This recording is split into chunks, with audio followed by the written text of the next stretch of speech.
All right, today, speaking of the media, I want to talk about liberal media bias.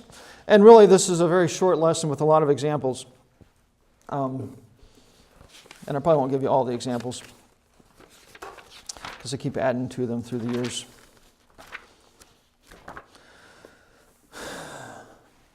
All right, let me first of all give you the basic problem. The basic problem is that the media has an obvious liberal bias. Is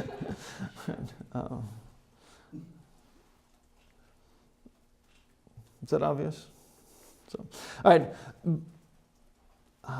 But not in the sense, I don't think as serious as people mention it anyway. I don't think it's some grand conspiracy. I think it's just that they're all liberals. Okay? Imagine if all the major news stations were run by the guys in this classroom. Think of how the gay marriage stories would be covered. Think about the Black Lives Matters would have been covered. All right, we could look at all of our different networks and say, "Wow, look, they all cover it the same way." And say, yes, because we all coming at it as Christians, the same perspective. And well, the problem is, media is dominated by liberals. So all of these programs, all of the coverage, all of it is slanted the same direction. So not that there's not at some points, there are some times where Rush Limbaugh will do this. He'll pull quote clips from a whole bunch of different news stations, and they're all using the same phrase about something, which does make it a little bit suspicious. But there are mostly that is Associated Press or somebody will send out an article and they'll use some phrasing in it and people just pick that up and use it. Kind of like what you do on papers. You don't put quotations around it and cite it. You just don't do that. Use the words in your paper. So really the problem isn't so much that there's this grand conspiracy. It's just that they're all liberals. And that's the way we expect it if who should we pick on? If Mr. Schreiber ran a newspaper. That'd be exciting. And there was Bernie Sanders was speaking, and he would have had an article about Bernie Sanders. It would be, "This guy's a crazy socialist. What idiots would listen to him?" That'd be the whole article. I mean, it would be, "This is insane." Right? And if some liberal covered the same event, they're going to talk about how much he cares for people and loves everybody and wants to lift the oppression of society off of people, and be completely different coverage. All right, so really the heart of the problem is that there's a whole bunch of liberals in the media. They dominate it. Part of it is their whole worldview. How deep do you want to go here? Christians, especially conservatives, we look at the way to fix problems in society is individually. If I see a problem with David, I'm going to go to him, try to address that. We soul win that way. We look individually. Liberals, they look at societal changes. We want to change all of society. We want Congress to pass a law to fix this. And they view the media much that same way. It's a way to change all of society. They don't think individually. They think as a group. So just the whole ideology pushes in that direction. So it's not surprising that we see a whole lot more there. The same ideology tends to push more liberals into politics, right? We look at politics, or at least I look at politics mostly as a necessary evil. You have to be involved somewhat to protect our rights and freedoms. They look at it as the only thing. If politics is it, getting the government to change things, that's the only way to do it. So anyway, it's part of it just comes out of the belief systems of liberals and conservatives that it ends up being dominated by liberals. This has gotten better than it used to be. Way back in the old days, now there I'm talking about before me even, before there was the internet and talk radio and things like that, it was completely dominated by liberals. The big three media, ABC, CBS, and NBC, they dominated completely. But now with the internet and talk radio and things like that, there's at least places for conservative voice. But as a whole, it's dominated by liberals, and that's why there's this liberal slant in it. It is funny to hear Hillary Clinton and others talk about a vast right-wing conspiracy in the media. Right? I don't know where she's looking, but it's not there. So, okay, so that's a basic problem. Let me give you some details and examples. Let's start off with an article that was written by Bernard Goldberg. Does anybody know that name? Sounds familiar. All right, he used to work at CBS. CBS News from 1972 to 2000. It's a very long time, worked at CBS News. In 1996, he wrote an article called "Networks Need a Reality Check." Right? And he just pointed out that, hey, we're all liberals and we slant every story in this direction, and people are not listening anymore. I mean, even in 96, the major stations were losing market share. So I just wrote this article. Before that point, I mean, he'd been there since 72. I mean, he was part of the evening news. He was an anchor there. After that point, he loses favor, and in 2000 ends up leaving there. Dan Rather, I like his nickname, Dan Blather, a little bit better, but Dan Rather, in response to this article, said, "I will put up a billboard, put up billboard space on 42nd Street. I'll wear a sandwich board. I will do whatever is necessary to say that I'm not willing to be cowed by anybody's political agenda." Right, this is responding to an article written by somebody that works at CBS News where he worked, right, but just that bristling. 4 months before this, he had introduced Bernard Goldberg this way: "Tonight on the CBS Evening News, we're pleased to welcome back to our broadcast veteran correspondent, colleague, and friend, Bernard Goldberg, to share his unique perspectives on the events of the day." All right. And 4 months later, after he writes this article, just saying, hey, maybe we shouldn't just slant everything in a liberal direction. All of a sudden, he's this bad guy, and Dan Rather is talking about, standing on righteousness and principle. I'm not going to be cowed by his attacks. Changed very, very quickly. Anyway, that article eventually writes a book and other things here, but that generated a lot of traction in 96, and ever since then, even more. So, all right, so that was one example, Bernard Goldberg writing that article. Let me give you some other examples here. These first couple ones are examples he points out as examples of media bias. Now we're going way back. He pointed to Steve Forbes. Anybody know that name? Forbes magazine. He ran for president. He called for a flat tax. And this is the way the flat tax was described. Now think of a flat tax. Would that be good or bad? Very good, all right, but this is the way it was described in the evening news. Steve Forbes pitches his flat tax scheme as an economic elixir good for anything that ails us.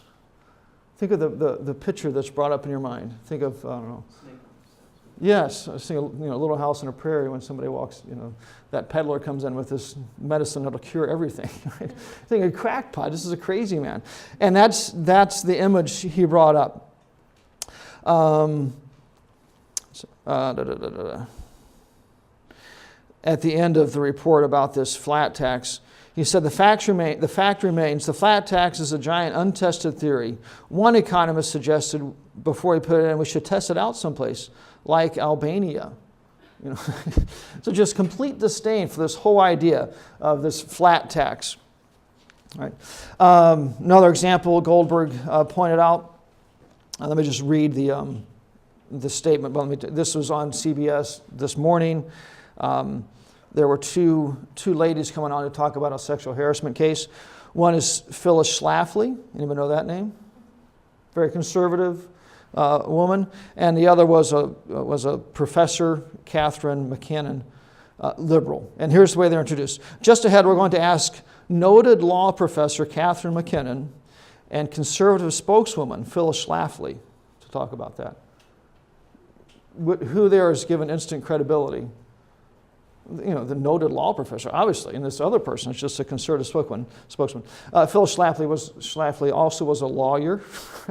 It wasn't. She wasn't just somebody talking into the wind. But anyway, presented completely in a biased way.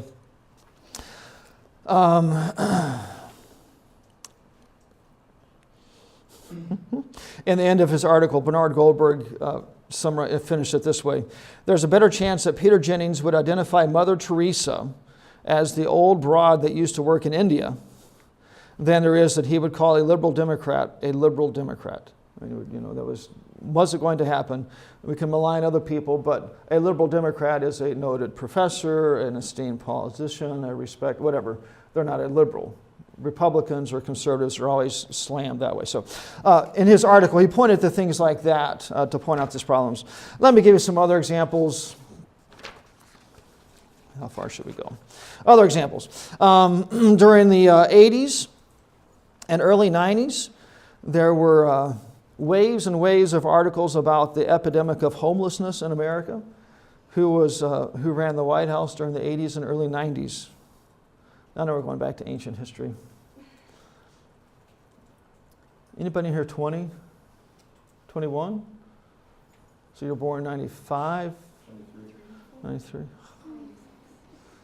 Wow.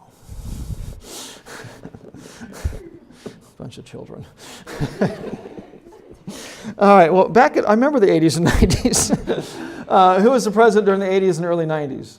Clinton is the second 2/3 of the 90s. Reagan and Bush, first Bush.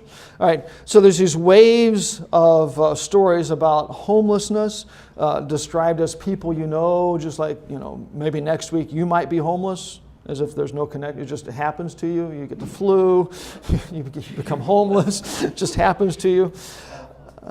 So, what's that? You got a flat on the way home? Yeah, and you're homeless. It's described that way. The numbers were crazy. In '89, it was estimated there were 3 million homeless people. All right. There were some actual legitimate studies that put it more around 250,000. But the Evening News was going to 3 million homeless people. Tom Brokaw in '89, this is at the end of Reagan. Reagan, as commander-in-chief, was the military's best friend. This was on TV. He gave the Pentagon almost everything it wanted, and then there's a pause, and it starts showing pictures of these homeless people. Social programs. They suffered under Reagan, but he refused to see the cause and effect. Everybody was homeless because of Reagan. So there's this homelessness, this crazy epidemic under Reagan and Bush. Starting about 92, when Clinton came in, all of a sudden, it wasn't a big deal anymore. And starting up in 2000. Second Bush, all of a sudden it's a big deal again. This is from 2001. In New York, the number of homeless in the shelter system has risen above 25,000 a night for the first time since the late 80s. What they're saying is you have to go back to Reagan to find out that it's bad as it is now under Bush. CNN, the number of homeless people is rising this summer. That was in 2001. So again, homelessness wasn't a big deal under Clinton, but under the Republicans, all of a sudden it was. So, all right, so bias. Another one is the coverage of AIDS through the years. Let me read you some headlines. AIDS is a disease for queers. All right, and that's where it is. It's some IV drug users, but it's queers almost predominantly. But this is the types of news reports and headlines we get. U.S. News and World Report, the disease of them is suddenly the disease of us. All right, USA Today, cases rising fastest among heterosexuals. Atlantic Monthly, heterosexuals and age, the second stage of the epidemic. No, these are 10 or 15 years old now, and none of this has happened, but that was the thing. Oprah Winfrey, a great intellectual, back in '87 said this: AIDS has both sexes running scared. Research studies now project that 1 in 5, listen to me, hard to believe, 1 in 5 heterosexuals could be dead from AIDS at the end of the next 3 years. That'd be by 1990. You guys remember that, like the Black Death that swept across America? Wait, you weren't alive yet. Your parents, asked them about the Black Death that swept across America. It didn't happen. 1 in 5. It's no longer just a gay disease, believe me. All the evidence, even at that point, it pointed exactly the opposite to that. But the liberal agenda didn't fit that. So, these are some stats about AIDS. Oh, well, I mean, it's a disease of the queers.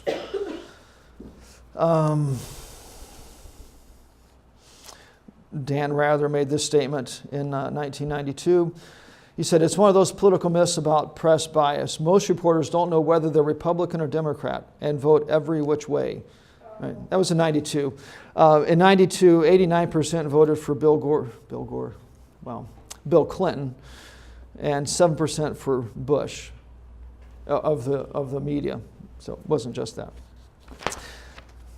Let's do a couple more quotes here. This is Peter Jennings in 94. Now, this is ancient history, but anybody remember what happened in 90? Anybody read about what happened in 94, 2 years before you were born? The Republicans swept in and took over Congress. All right. Clinton won in 92. And 94, we have a Republican takeover of the House, particularly, and it hadn't been for, it's been like 40 years since it took over the House. And this is the way Peter Jennings described that. Some thoughts on those angry voters. Ask parents of any 2-year-old and they can tell you about those temper tantrums. The stomping feet, the rolling eyes. This is on the evening news. The screaming. Imagine a nation full of uncontrolled 2-year-old rage. The voters had a temper tantrum last week. Parenting and governing don't have to be dirty words. The nation can't be run by an angry 2-year-old. That's the way he described the Republicans taking over the House in 92. Newt Gingrich, if you know that name, he becomes the Speaker of the House at that point.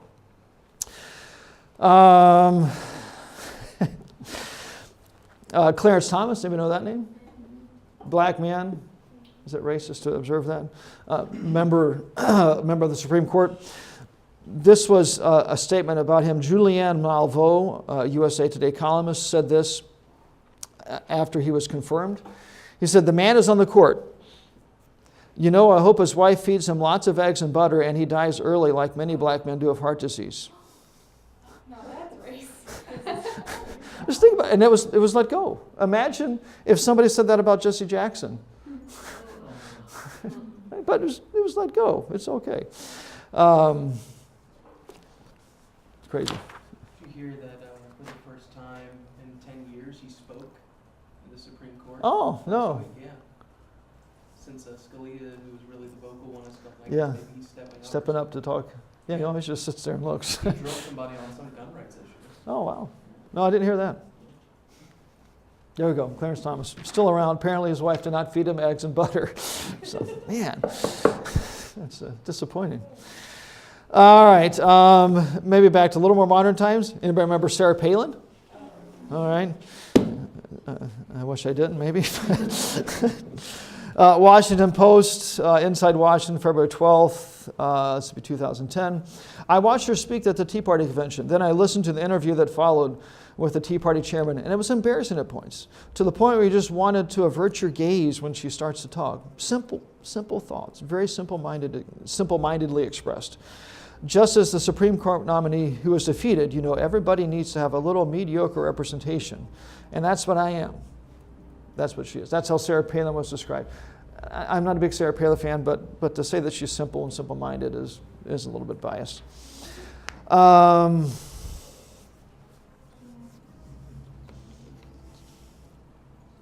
So enough.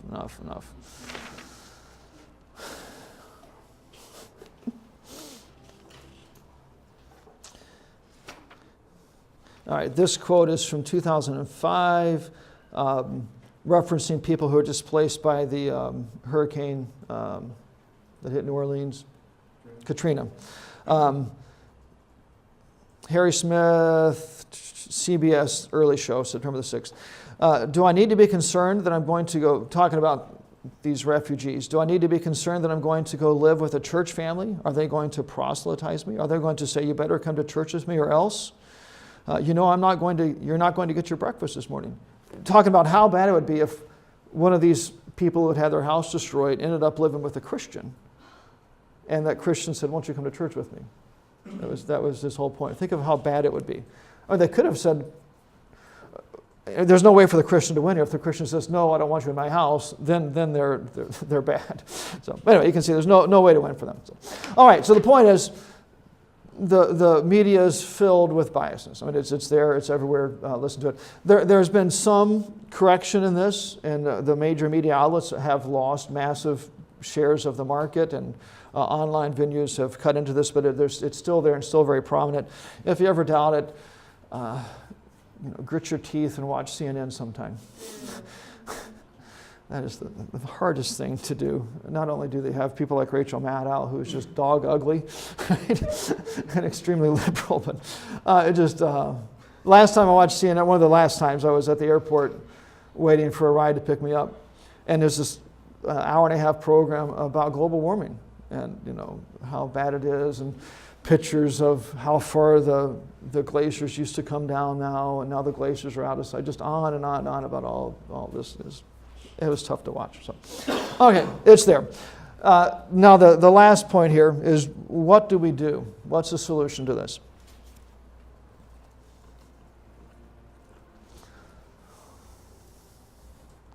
Your notes probably are significantly shorter than mine for this topic, but that's fine. Any thoughts? What do we do? We can just come to you instead of watching. Perfect. Somehow I got to get paid, though. I guess I get a lot of. I'm kidding.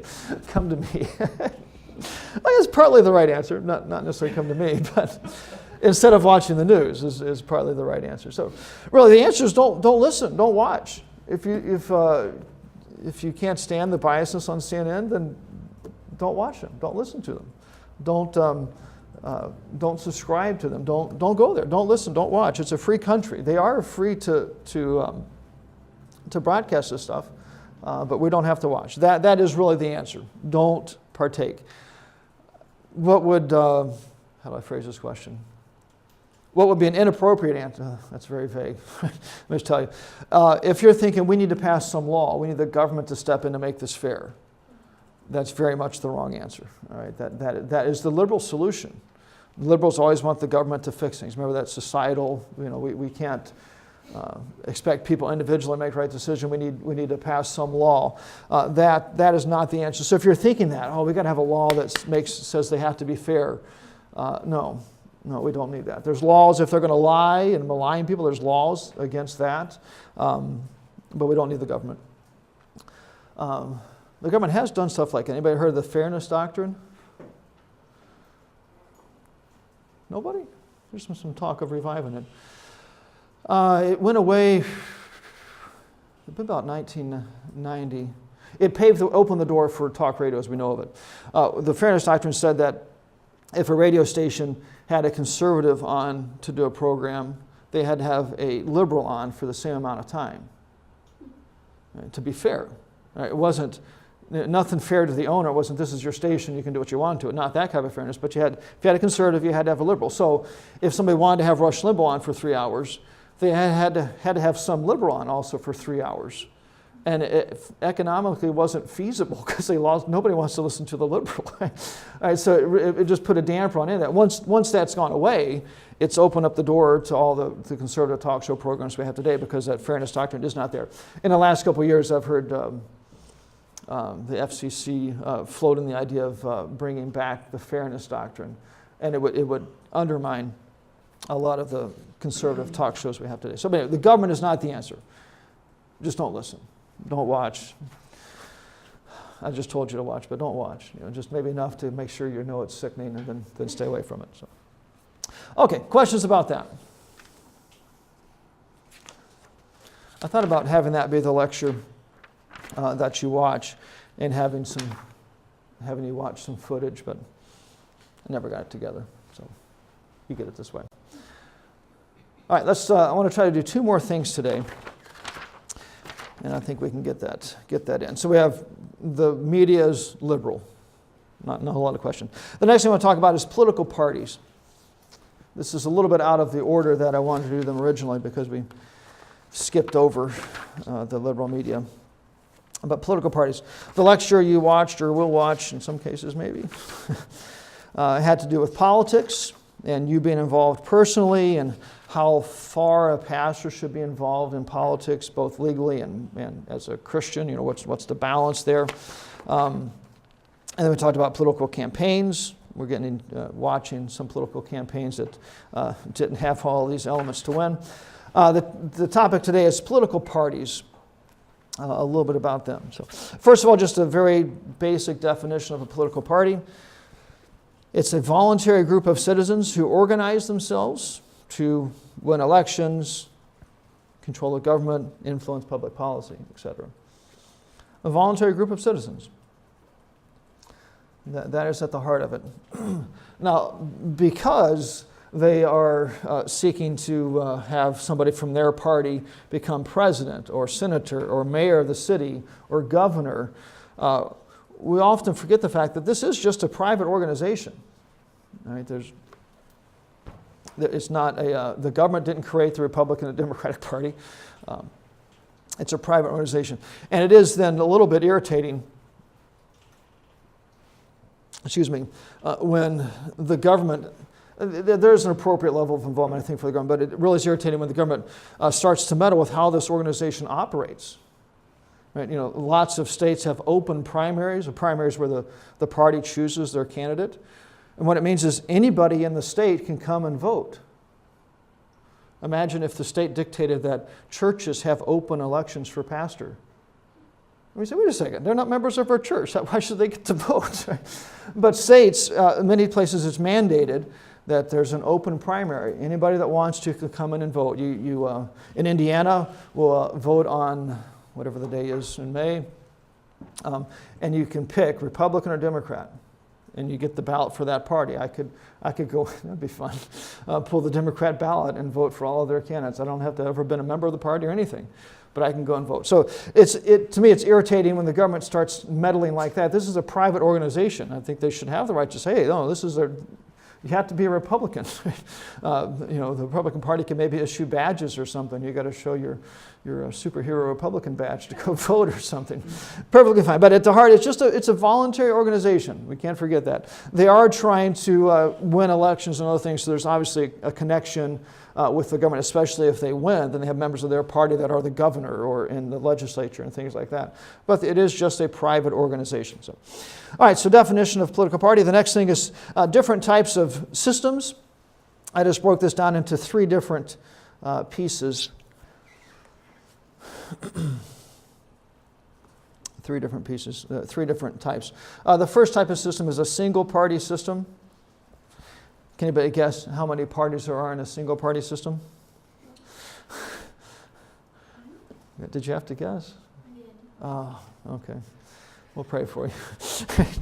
Just one party, only one legal party. The Soviet bloc countries used to have elections. And they would talk about, we got 100% of the vote. The people love us. They forgot to mention that there was only one person to vote for. It was a single-party election. So a single-party system, that's sometimes called a no-party system because it really boils down to the political party and the government are the same entity there. So. Okay, the next is a two-party system. In this system, there are two major political parties. And major there is a significant word, two major political parties. We have a two-party system in our country. There are other minor parties. There's the Green Party and the Libertarian Party and some of these others, but there's two major parties, a two-party system. A couple of comments about the two-party system. Two-party system tends to be more stable, and we don't have any Canadians in here, so we can bash them. So, it tends to be more stable. The election boils down to a choice between two different people. What it does is it forces, prior to the election, everybody to get together and form their alliances and friendships and things like that. So whoever wins has a majority of the people behind them. As opposed to a multi-party system, if there's 4 or 5 candidates and the guy that got the most votes became president or something, he might not have a majority of the country that actually voted for him.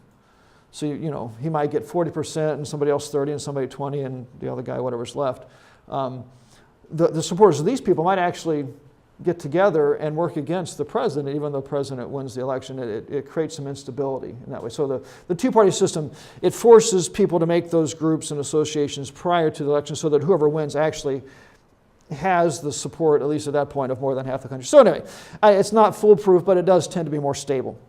All right, second thing here with the two-party system is that our system in America pushes us into a two-party system. There's nothing that in black and white says, only two parties are legal.